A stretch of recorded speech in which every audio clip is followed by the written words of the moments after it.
Սիրելի հայրենակիցներ, մայիսի 7-ին շատերս մասնակից դարձանք Աժդահլիճում անցկացվող նորաձև կրթված բռնապետիկը թեմայով մաստեր կլասին։ Կասեք ինչ կապ ունի մաստեր կլասը օրվա քննարկվող հարցի հետ, ուղիղ կապ։ Բացատրեմ ինչպես, ինչին եք դժգոհ, բռնապետ թե բռնապետիկին։ Բացատրեմ ինչպես,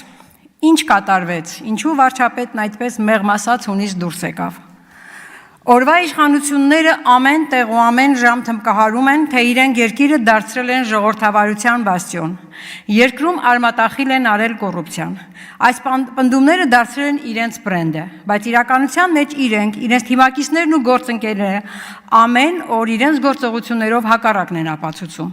Իրենք այդ ամենը լավ հասկանում են քիչ է, այս ընդդիմադիրներն էլ մյուս կողմից անընդհատ երեսով են տալիս։ Ամեն օր կոռուպցիոն մի նոր սկանդալի ժողովրդավարության խախտման մի նոր փաստի մասին են բարձրաձայնում։ Բա էլ ոնց դիմանան այս ամանին, բա էլ ոնց ունից դուրս չգան։ Էլ ոնց չդիմեն մաստեր կլասին, այն էլ նորաձև կրթության մեթոդներով։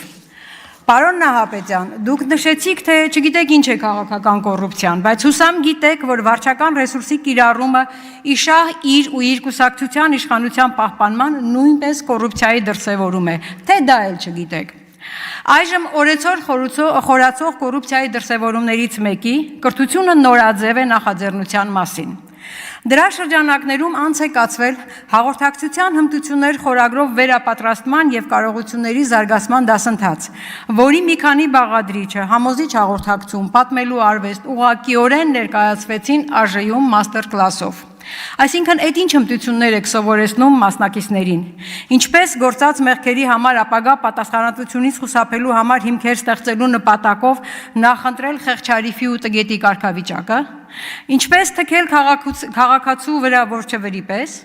ինչպես Հովիկ Աղազարյանի բնութագրմամբ ստվեր չառաջացնող դատարկություն լինելով հայհոյել պատգամավորին ու չկմեղանալ, ինչպես վիրավորել լրագրողին ու խուսափել պատասխանատվությունից, ինչպես թաղապետով ու թիմով ծեծել հասարակական ակտիվիստին ու հենց ծեծվողին կալանքի տանել, էլ որն ասեմ, էլ որը։ Բա վարչական ռեսուրսի կիրառմամբ կոռուպցիա չի, երբ հասարակական նախաձեռնության երկու բանախոսների համար պետական միջոցներից այդքան ռեսուրս է ծախսում, նրանց անվտանգությունը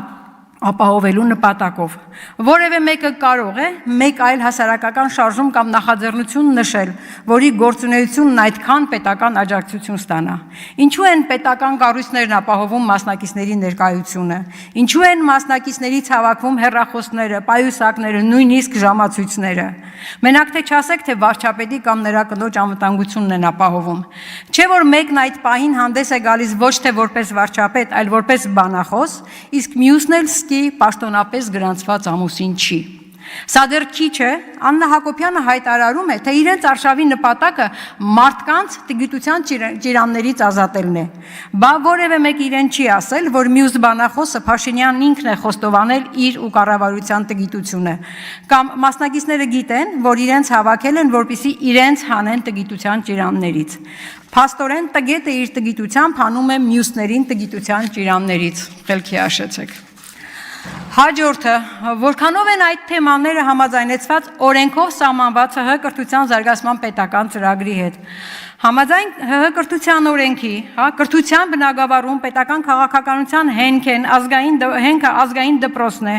որի գլխավոր նպատակը մասնագիտական պատշաճ պատրաստվածություն ունեցող և համակողմանիորեն զարգացած հայրենասիրության, պետականության և մարդասիրության ոգով դաստիարակված անձի ձևավորումն է։ Կրթության բնագավառում պետական քաղաքականության կազմակերպական հիմքը կրթության զարգացման պետական ծրագիրն է, որը ՀՀ կառավարության ներկայացմամբ հաստատվում է ազգային ժողովում։ Հիմա հարց. ԱԺ-ի հաստատած կրթական որ պետական ծրագրի մեջ են տեղավորվում այն թեմաները,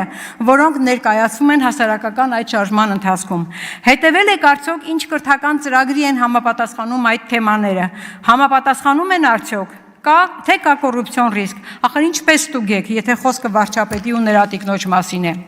Ունի արդյոք այդ նախաձեռնությունը համապատասխան հավաստագիր նման գործունեություն ծավալելու համար։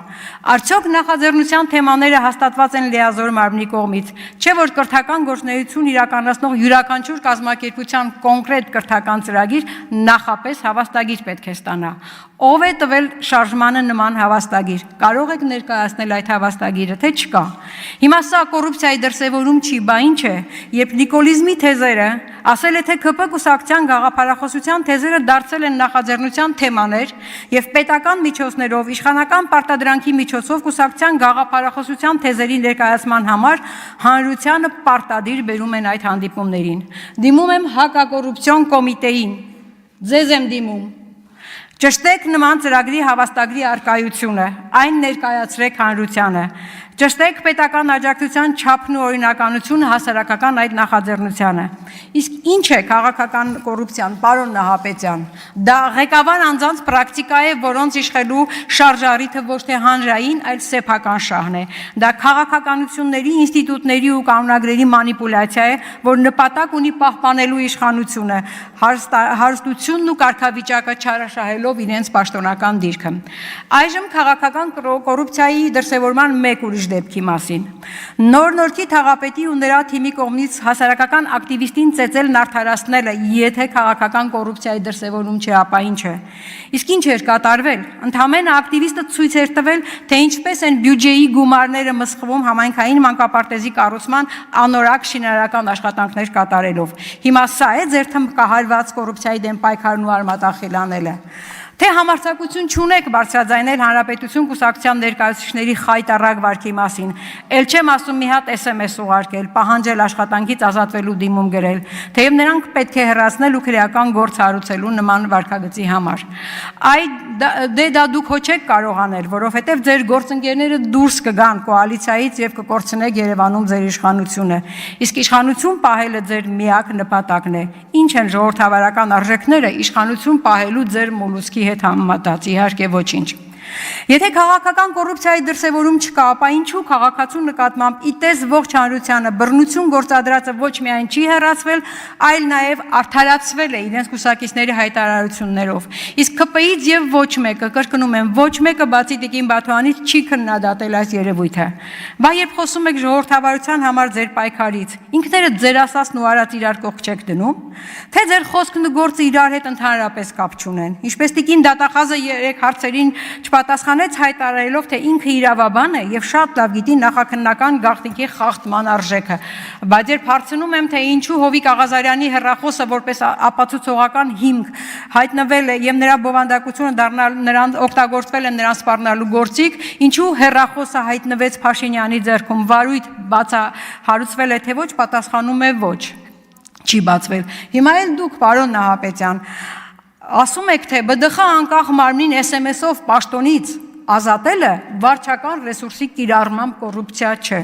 Ահա սա է ձեր մասնագիտական աշխատանքի գնահատականը, որ տալիս եք ինքներդ ձեզ։ Դուք ինքներդ եք ապացուցում, որ կարևորը մասնագիտական ճիշտ գործունեություն ծավալելը չի, այլ կառավարության հրահանգները հլու հնազանդ կատարելը։ Հակառակ դեպքում դուք էլ պաշտոնից ազատման մի նոր SMS պահանջ կստանաք։ Եթե սա քաղաքական կոռուպցիա չէ, ապա ինչ անուն կտաք դուք, ձևակերպեք ինքներդ։ Բայց միևնույն է, համոզված եղեք, որ այս իշխանությունների օրերը հաշված են եւ դուք էլ չեք խուսափելու ձեր կատարած սխալների համար պատասխան տալուց։ Ուրիշի աչքի փուշը տեսնում եք, բայց ձեր աչքի գերանը չեք տեսնում։ Իսկ աչքից չհանված գերանը հենց աչքի տիրոջն է առաջինը վնասելու եւ թույլ չի տալու, որ գտնեք մյուսների աչքի փուշը։